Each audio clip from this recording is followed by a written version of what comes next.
Margaret Walsh stood outside Riverside Bank on a Tuesday morning that felt like any other. The sun was warm.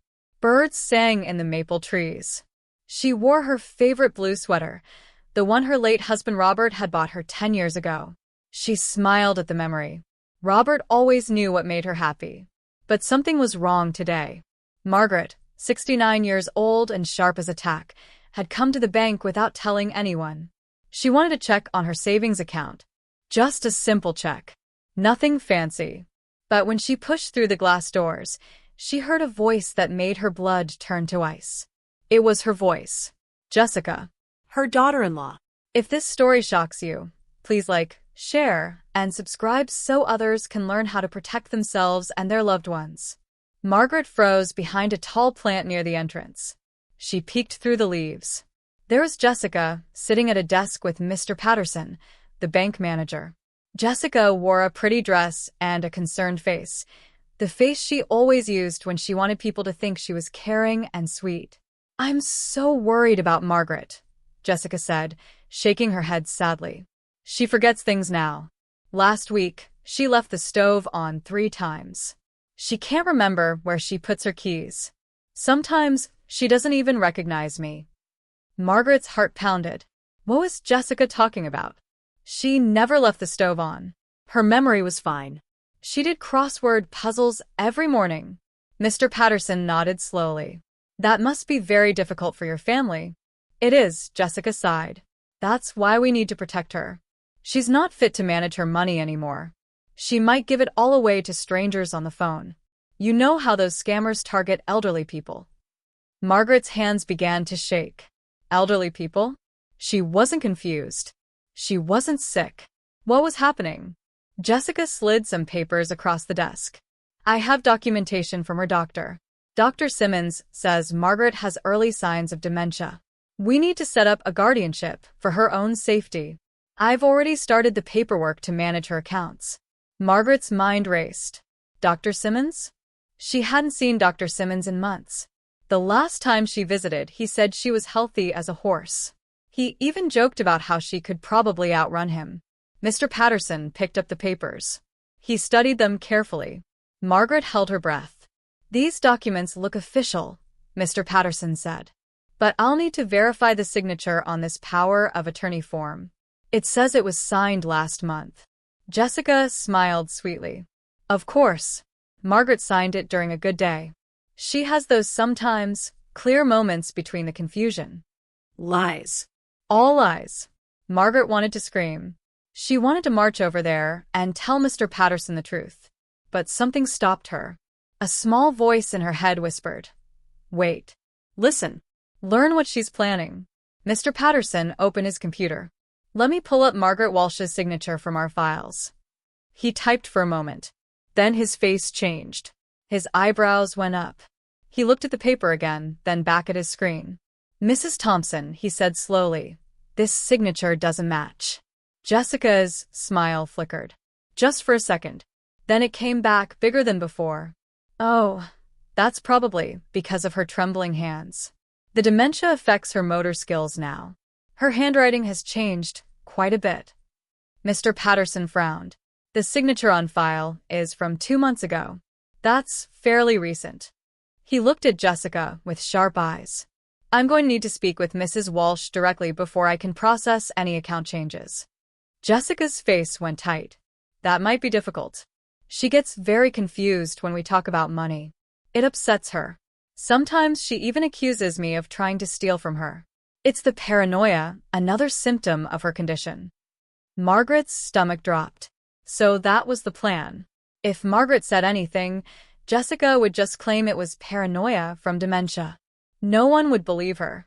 They'd think she was a confused old woman making wild accusations. Clever. Horrible, but clever. "I understand," Mr. Patterson said, "but bank policy is very clear. I cannot make changes to an account without speaking to the account holder, especially when there are questions about signatures. I'll need to schedule a meeting with Mrs. Walsh present." Jessica's smile disappeared completely. "Fine.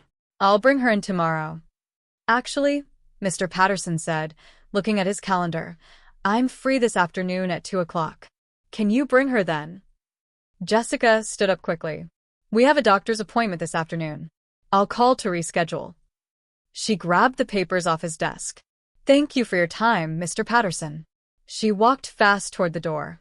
Margaret ducked behind the plant, her heart hammering like a drum. Jessica rushed past without seeing her.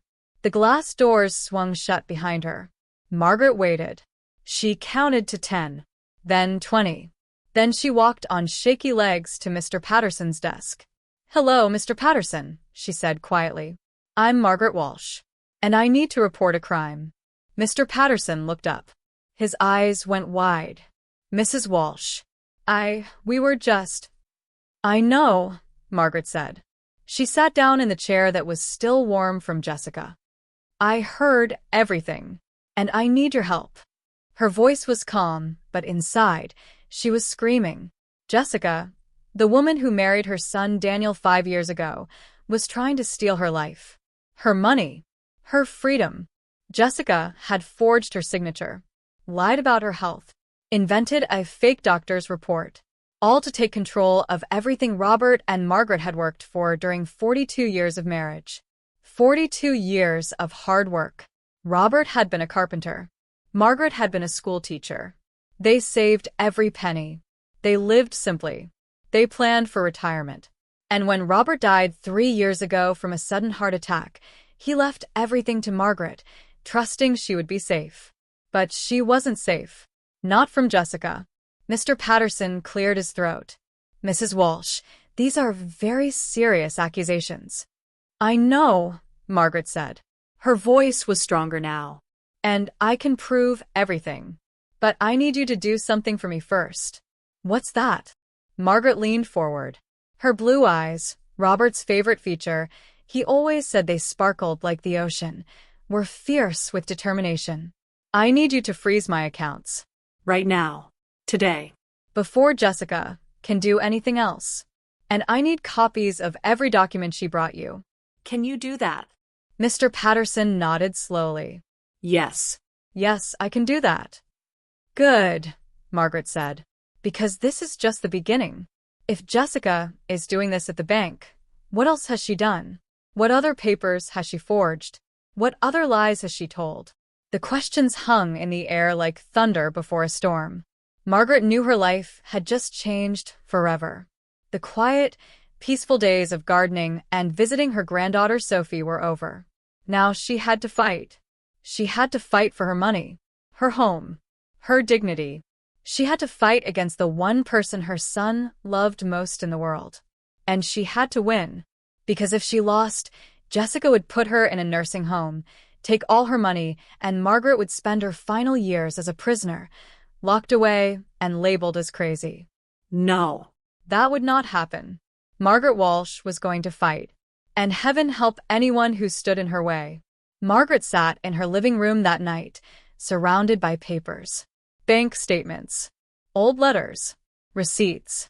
Everything she could find. Her hands moved quickly, sorting through years of documents. She was looking for clues. What else had Jessica done? The afternoon at the bank had opened Margaret's eyes. Mr. Patterson had given her copies of the forged documents. Margaret stared at the fake signature. It looked similar to hers, but not exact. Jessica had practiced. She had planned this. But for how long? Margaret's phone buzzed. It was a text from her son Daniel. Mom, Jessica said she saw you at the bank today. Are you okay? She's worried about you. Margaret's jaw tightened. Of course Jessica would tell Daniel. She was probably already building her story, making Margaret look confused and paranoid. Margaret typed back carefully. I'm fine, sweetie. Just checking on some things. Can we talk tomorrow? Just you and me. 3 dots appeared, then disappeared, then appeared again. Sure, Mom. I'll come by for lunch. Margaret set down her phone. Her heart ached. Daniel was a good man. He worked hard as an engineer. He loved his wife. He loved his mother. But he was caught in the middle now, and he didn't even know it yet. She thought about Robert. Oh, how she missed him. Robert would have known what to do. He always protected their family. After he died, Margaret had felt so alone. When Daniel married Jessica, Margaret had been happy. Finally, another woman in the family. Someone to share holidays with. Someone to help raise little Sophie, their beautiful granddaughter. But Jessica had seen something different. She had seen a lonely widow with money in the bank and no husband to protect her. Margaret's doorbell rang suddenly. She jumped. It was almost 9 o'clock. Who would visit so late? She peeked through the window. Jessica's car was in the driveway. Margaret's heart pounded. She thought about not answering. But no, she had to act normal. She couldn't let Jessica know that she knew the truth.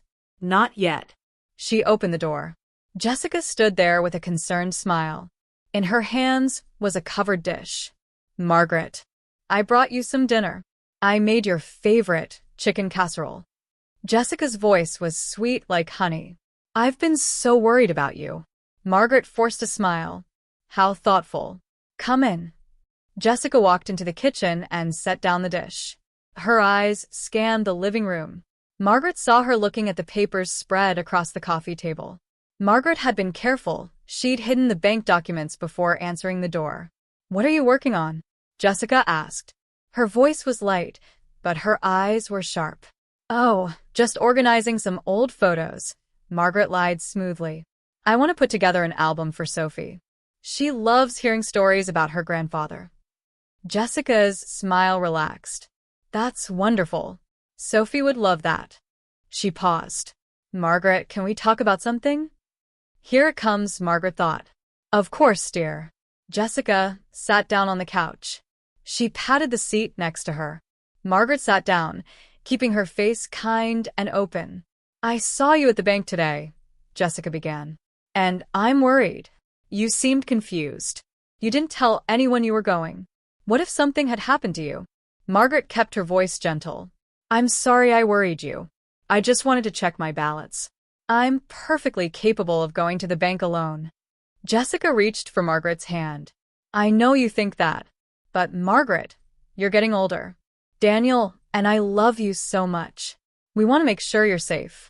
That's why I've been talking to doctors about getting you some help. Margaret's blood turned cold, but she kept smiling. Help? What kind of help? Just someone to check on you. Maybe help with bills and appointments. You have so much to keep track of. Wouldn't it be easier if someone helped you? There it was. The trap disguised as kindness. That's very sweet, Margaret said carefully. But I'm managing just fine. I've been paying my own bills for 50 years. Jessica's smile tightened just a little. Of course. I just want you to know we're here for you. Anytime you need anything. After Jessica left, Margaret locked the door and leaned against it. Her whole body was shaking. She had just lied to Jessica's face. She had pretended everything was fine, but it had worked. Jessica still thought Margaret was clueless. Good. Let her think that. The next morning, Margaret did something she'd been afraid to do. She went through her mail, all of it. She checked the drawer where she always kept incoming letters. It seemed thinner than usual. She went to her mailbox outside. Empty. But wait, the mail had already come. She'd heard the truck an hour ago. Margaret walked next door to her neighbor, Mrs. Chun. Good morning. Mrs. Chun smiled. How are you, Margaret? I'm well, thank you. Quick question. Have you seen anyone picking up my mail lately? Mrs. Chun thought for a moment. Oh, yes. Your daughter-in-law stops by sometimes. She said you asked her to help with the mail, since it's hard for you to walk to the box. Such a sweet girl. Margaret's stomach dropped. Right. Yes. Thank you, Mrs. Chun. She walked back to her house on shaking legs. Jessica had been stealing her mail. For how long? What bills hadn't Margaret seen? What notices? What letters? Margaret sat down at her kitchen table and made a list. She wrote down everything suspicious she could remember. Jessica offering to help with bills 3 months ago. A new credit card that appeared in Margaret's name, one she never applied for. Doctor appointments that Jessica scheduled without asking. Mail that had gone missing. Jessica asking for Margaret's passwords in case of emergency. Margaret had thought Jessica was being helpful. Now she saw the truth. Every act of kindness had been a step in Jessica's plan. At noon, Daniel arrived for lunch. He hugged his mother tight. Margaret made sandwiches, and they sat at the kitchen table, the same table where Daniel had done his homework as a boy. "Mom," Daniel began, "Jessica told me about the bank yesterday. She's really worried." Margaret took a deep breath. This was the moment. She could either stay silent or tell her son the truth. "Daniel, I need you to listen to me very carefully. And I need you to keep an open mind." Daniel's face grew serious. "Okay. Jessica has been forging my signature. She's been trying to take control of my bank accounts. She told the bank manager I have dementia. She's been stealing my mail. She's applied for credit cards in my name. And she's planning to put me under a guardianship so she can control everything your father and I worked for." Daniel's face went white. "Mom, that's crazy. Jessica would never." "I have proof." Margaret pulled out the folder Mr. Patterson had given her. "Look at this signature. It's not mine. Look at these documents. I never signed them. I never saw Dr. Simmons about dementia. I'm not sick, Daniel." Daniel stared at the papers. His hands were shaking. Margaret watched her son's face as he read. She saw confusion, then disbelief, then something that looked like pain. "This can't be real," he whispered. "It's real, sweetie. And I need your help. But first, I need to know, are you on MY's side or hers?" It was the hardest question Margaret had ever asked. She was forcing her son to choose between his wife and his mother. Daniel looked up. Tears filled his eyes. "I need to talk to Jessica." "No." Margaret grabbed his hand. "If you tell her I know, she'll destroy the evidence. She'll speed up her plan. She might even try to have me committed before I can stop her." "You can't say anything yet." Daniel pulled his hand away. He stood up. He looked lost. "I can't believe this. There has to be some mistake." "There's no mistake. Your wife is trying to steal from me." Daniel walked to the door. He turned back, and Margaret saw her little boy again, the child who had skinned his knee and run to her for comfort. "I need time to think," he said quietly. Then he left. Margaret sat alone in her kitchen. She had just risked everything. If Daniel told Jessica, the whole plan would fall apart.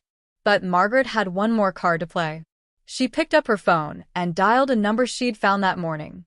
After 3 rings, a woman answered. "Law offices of Pauline Rodriguez. How may I help you?" "My name is Margaret Walsh," Margaret said, her voice strong and clear. "I need a lawyer who specializes in elder abuse and fraud. Can Ms. Rodriguez help me?" "She absolutely can. When would you like to come in?" "As soon as possible.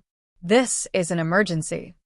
That afternoon, Margaret sat in Pauline Rodriguez's office. Pauline was a sharp woman in her 40s with kind eyes and a no-nonsense attitude. Margaret told her everything. She showed her every document, every piece of evidence.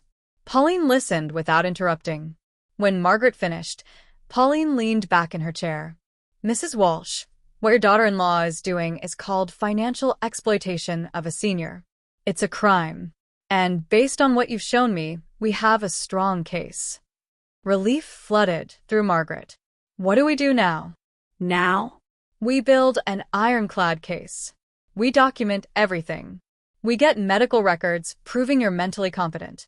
We work with the bank to trace any unauthorized transactions. We gather evidence of the forged signatures. And then," Pauline smiled, "then we take her to court. How long will it take? Could be weeks. Could be months. But Mrs. Walsh, I promise you this. We will stop her." Margaret left the office feeling something she hadn't felt in days. Hope. That night, Sophie called. Margaret's 9-year-old granddaughter had the sweetest voice. "Grandma, I miss you. When can I come visit?" "Soon, sweetheart. Very soon. I love you." "I love you too, Grandma. More than all the stars." After hanging up, Margaret looked out her window at the night sky. Somewhere up there, she imagined Robert was watching. "I'm going to fight Robert," she whispered. "I'm going to protect everything we built. I'm going to protect Sophie's future. And I'm going to make sure Jessica pays for what she's done." The war had begun, and Margaret Walsh was not going to lose. If you're on the edge of your seat wondering what happens next, smash that like button, share this story with someone who needs to hear it, and subscribe so you never miss stories of justice and triumph. 3 months passed like a storm. Margaret didn't waste a single day. With Pauline by her side, she became a detective of her own life. Every morning, she woke up with purpose. Every night, she fell asleep knowing she was one step closer to victory. Pauline taught her to document everything. Margaret bought a small recording device. She kept it in her pocket whenever Jessica visited. And Jessica visited often, always with her sweet smile, always asking questions, always trying to seem helpful. But now Margaret heard the questions differently. Have you thought about signing that healthcare proxy, Margaret? It would make things so much easier. Did you forget to pay your electric bill again? Let me handle it for you. I really think we should talk to that doctor about your memory. Just to be safe. Margaret recorded it all. Every lie, every manipulation, every attempt to make her seem confused. She also visited Dr. Simmons, her real doctor. He was shocked when she told him about the fake medical report. Margaret, I never wrote anything like that. Dr. Simmons said, his face red with anger. This is forgery. Someone used my name without permission. He gave Margaret a full medical examination. Tests for memory. Tests for mental clarity. Tests for everything. The results came back perfect. Dr. Simmons wrote a letter stating that Margaret Walsh was completely mentally competent, sharp, clear, and capable of managing her own affairs. Pauline added it to the growing pile of evidence. Margaret also discovered something terrible. With Pauline's help, they pulled Margaret's credit report. There were 3 credit cards Margaret had never applied for. All opened in the last 6 months. All with Jessica's address for the billing statements. Jessica had stolen over $30,000. The money Robert had saved by working 12-hour days. The money Margaret had earned by teaching children for 35 years. Stolen. Margaret cried that night. But the next morning, she dried her tears and added the credit card statements to the evidence file. Daniel stopped coming by. He texted sometimes, but his messages were short. Margaret knew he was struggling. Part of her felt guilty for putting him in this position. But another part, the part that sounded like Robert, reminded her that truth matters more than comfort. Then came the phone call that changed everything. Mrs. Walsh, this is Judge Morrison's office. We have a court date for the guardianship hearing. It's scheduled for November 15th at 10 o'clock in the morning. Margaret's heart stopped. Guardianship hearing? I never. The clerk's voice was professional but kind. It says here that Jessica Thompson filed paperwork to become your legal guardian. You'll have the opportunity to contest it at the hearing. After hanging up, Margaret called Pauline immediately. She's making her move, Pauline said. This is good news, Margaret. Now we can fight back in court where evidence matters more than lies. November 15th arrived cold and gray. Margaret wore her best dress, a navy blue one that Robert had always said made her look like a queen. Sophie had given her a lucky penny the day before. Keep it in your pocket, Grandma, Sophie had whispered. It will make you brave. Margaret held that penny tight as she walked into the courthouse. The courtroom was smaller than she'd imagined. Jessica sat at one table with her lawyer, a man in an expensive suit. Daniel sat behind Jessica, his face pale and tired. He wouldn't look at Margaret. Margaret sat at the other table with Pauline. Her hands shook, but her mind was clear. Judge Morrison entered.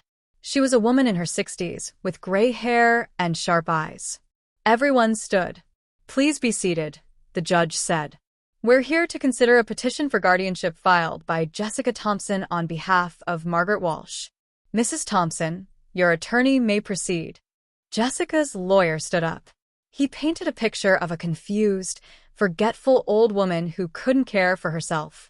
He talked about the incidents of forgetfulness. He mentioned the concerns from family members. He showed the forged doctor's letter. Margaret listened, her anger burning hotter with every lie. Then it was Pauline's turn. Pauline stood up slowly. She looked at Jessica, then at the judge. Your Honor, Margaret Walsh is not here because she's incompetent. She's here because she's been the victim of systematic fraud and elder abuse perpetrated by Jessica Thompson. Jessica's face went white. Pauline continued. We have evidence, substantial evidence, that Mrs. Thompson has forged documents, stolen mail, opened fraudulent credit cards, and manufactured a fake medical report. This guardianship petition is not about protecting Mrs. Walsh. It's about stealing from her. Jessica's lawyer jumped up. Objection. These are serious accusations without. I have documentation, Pauline interrupted. She turned to the judge. May I approach the bench? Judge Morrison nodded. Proceed. For the next hour, Pauline presented everything. The forged signatures compared side by side with Margaret's real signature. The bank records showing unauthorized account access attempts. The credit card statements. The real doctor's letter confirming Margaret's mental competence. The recordings of Jessica trying to manipulate Margaret. With every piece of evidence, Jessica's face grew paler. Her lawyer whispered urgently in her ear. Then came the moment Margaret had been waiting for. I'd like to call Margaret Walsh to the stand, Pauline said. Margaret walked to the witness box. She placed her hand on the Bible and swore to tell the truth. She looked at Judge Morrison, not at Jessica, not at Daniel, just at the judge. Mrs. Walsh, Pauline began gently, are you mentally incompetent? No, ma'am. I am not. Can you tell the court what happened on the day you went to the bank? Margaret told her story. She spoke clearly and calmly. She described overhearing Jessica's lies. She talked about discovering the stolen mail. She explained how every act of kindness had been part of a plan to steal her life. Her voice never wavered. Her memory never failed. She was brilliant. Jessica's lawyer tried to cross-examine her. He asked tricky questions meant to confuse her. But Margaret was ready. She answered every question with precision and grace. Finally, Judge Morrison held up her hand. That's enough. I've heard sufficient testimony. The courtroom went silent. Judge Morrison looked at Jessica. Her expression was ice cold. Mrs. Thompson, I have reviewed the evidence presented today. The forged signatures, the fraudulent credit cards, the fake medical report, the recordings of your attempts to manipulate Mrs. Walsh. She paused. This is one of the most egregious cases of elder exploitation I have seen in my 20 years on the bench. Jessica started to cry. But they weren't real tears. Margaret could tell. The petition for guardianship is denied, Judge Morrison declared. Furthermore, I am ordering a full investigation into Mrs. Thompson's actions. The evidence suggests multiple felonies have been committed. I am referring this case to the District Attorney's Office for criminal prosecution. The gavel came down with a bang that echoed through Margaret's soul. Margaret felt Pauline squeeze her hand. We won, Pauline whispered. But Margaret wasn't looking at Pauline. She was looking at Daniel. Her son sat with his head in his hands. His shoulders shook. He was crying. After the hearing, Daniel approached Margaret in the hallway. Jessica had already been escorted out by her lawyer. Mom, Daniel said, his voice breaking. I'm so sorry. I didn't believe you at first. I thought maybe you were confused or that there was some misunderstanding. But when I started looking into things myself, he couldn't finish. Margaret pulled her son into a hug. I know, sweetie. I know. She lied to me too, Daniel sobbed. About everything. How could I have been so blind? Love makes us blind sometimes, Margaret said softly. But truth brings back our sight. 3 weeks later, Jessica was arrested. The charges included forgery, identity theft, fraud, and elder abuse. She faced up to 15 years in prison. Daniel filed for divorce immediately. Margaret didn't celebrate Jessica's downfall. She had never wanted revenge. She had only wanted justice. And now she had it. But something even more important happened. Margaret used the experience to start the Walsh Foundation for Elder Justice. With Pauline's help, she created a program to help other seniors recognize and fight financial exploitation. They held free workshops. They provided legal assistance. They educated families about the warning signs. Sophie, now 10 years old, came to the first workshop. She stood beside her grandmother, and told everyone, "My grandma is the bravest person I know. She taught me that you should never let anyone speak for you." Margaret looked at her granddaughter and smiled. Sophie had her grandfather's eyes, bright and full of hope. 6 months after the trial, Margaret sold her house on Maple Street. Too many bad memories lived in those walls. She bought a small cottage by a lake, a place where she could see the sunrise every morning and hear the birds sing. She planted a garden, roses for Robert, daisies for Sophie, and sunflowers, tall, strong sunflowers that turned their faces toward the light. Daniel visited every Sunday. He was healing slowly. He brought Sophie, and they would fish off Margaret's new dock. They didn't talk much about Jessica anymore. They talked about the future instead. One evening, as the sun set over the lake, Sophie asked, "Grandma, were you scared when you had to fight?" Margaret thought about the question. She remembered standing in that courtroom. She remembered all the nights she'd cried, all the times she'd wanted to give up. "Yes, sweetheart. I was terrified. But you did it anyway." Yes. Because being brave doesn't mean you're not scared. Being brave means you do what's right even when you're scared. Sophie hugged her tight. "I want to be brave like you." Margaret kissed the top of her granddaughter's head. "You already are." As the stars came out, Margaret thought about everything she'd learned. She thought about trust and how it could be weaponized. She thought about evidence and how truth always wins in the end. She thought about courage and how it grows when you need it most. Most of all, she thought about voice. For too long, she had let others speak for her. She had let them make decisions. She had let them define who she was and what she needed. Never again. Margaret Walsh had found her voice, and she would spend the rest of her life making sure other people found theirs too. The penny Sophie had given her still lived in Margaret's pocket. She touched it now, feeling its smooth surface. "Thank you, Robert," she whispered to the stars, "for teaching me to be strong, For loving me. for trusting me with our life together." Somewhere in the night, she imagined him smiling. The battle was over. Justice had won. And Margaret Walsh, 69 years old, sharp as a tack, and unstoppable, was finally truly free. The end. Remember, if this story moved you, inspired you, or opened your eyes, please like, share, and subscribe. Your support helps us share more stories of courage and justice. And if you or someone you love needs help protecting against elder abuse, speak up. Document everything. Find a lawyer who will fight for you. Never let anyone write your story but you. You are stronger than you think. You are braver than you know. And you are never too old to fight for what's right. Stay strong. Stay vigilant. And never give up.